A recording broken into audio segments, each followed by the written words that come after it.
इस चैनल को सब्सक्राइब कीजिए। साइंस और मैथ्स की मज़ीद वीडियो की नोटिफिकेशन के लिए बेल आइकन को दबाइए। शुक्रिया।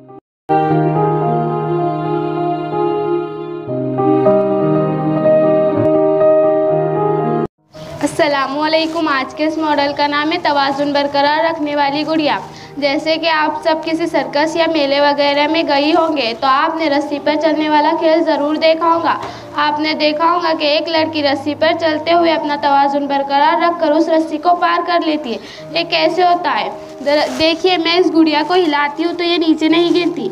ये कैसे मुमकिन है? दरअसल हर शय की कमियत एक खास नुक्ते पर मरकूज़ होती है, जिसे मरकज़े कमियत या सेंटर ऑफ मास कहते हैं। जब ये सेंटर ऑफ मास कायदे के अहाते के बाहर हो जाती है तो उस वक्त वो शय अपना तवाज़ुन खो देती है और वो गिर जाती है। रस्सी पर चलने वाली लड़की बांस की मदद से सेंटर ऑफ मास को कायदे के अहाते में रखती है, जिससे वो नीचे नहीं गिरती। ठीक ऐसा ही ये गुड़िया सेंटर ऑफ मास को इस सलाख पर कायम रखती है, जिससे ये नीचे नहीं गिरती। तो मुझे उम्मीद है आपको ये मॉडल पसंद आया होगा। शुक्रिया।